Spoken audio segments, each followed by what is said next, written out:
माझ्याकडे कोणाचीही मागणी अर्जच आला नाही तोपर्यंत मी विचार कसा करणार आणि म्हणून ते बरोबर बोलले. आम्ही त्यांच्याकडे आमची मागणी ठेवली पाहिजे आणि मागणी ठेवल्यानंतर ते काय निर्णय घेतात त्याच्यावर भाष्य करणं.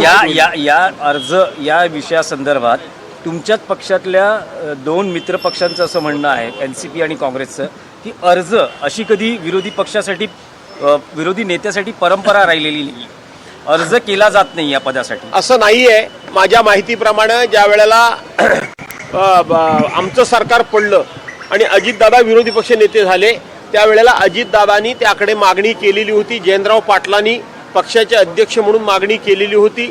त्यानंतर अजितदादा पलीकडे सत्तेमध्ये गेले. त्यानंतर विजय वडेट्टीवार विरोधी पक्ष नेते झाले. त्याही वेळेला त्यांच्या पक्षाच्या वतीनं मागणी केली गेली होती.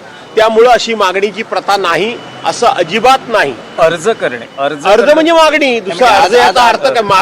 मागणी करणे, पत्र देणं, विनंती पत्र देणं अध्यक्षांना, ते द्यावंच लागतं. अर्ज करणार मला माहित नाही. उद्धव साहेबांच्या त्यांनी निर्णय घ्यायचा, मी निर्णय घ्यायचा नाही. विधान परिषदेचा सभापती आज ठरवण्याची शक्यता आहे. 20 आमदारांना उद्धव साहेब आलेले आहेत. उद्धव साहेब आज संध्याकाळी आमची बैठक घेणार आहेत आणि संख्येनं जरी आपण कमी असलो तरी सभागृहामध्ये आपल्या पक्षाचा आवाज, आपल्या पक्षाची कामगिरी आणि आपल्या पक्षाचं अभ्यासपूर्ण अशा प्रकारचं काम सभागृहामध्ये कसं असावं याकरता उद्धव साहेब आम्हाला मार्गदर्शन करणार. विधान परिषदेचा सभापती निवड आज होण्याची शक्यता आहे. निलमताई गोरे यांचा सभापती होण्याची शक्यता आहे ती वर्तवली जाते. मला माहीत नाही त्या विधान परिषदेतल्या कामकाजा संदर्भात, परंतु मला असं वाटतं कोणतरी नवीन माणूस होईल.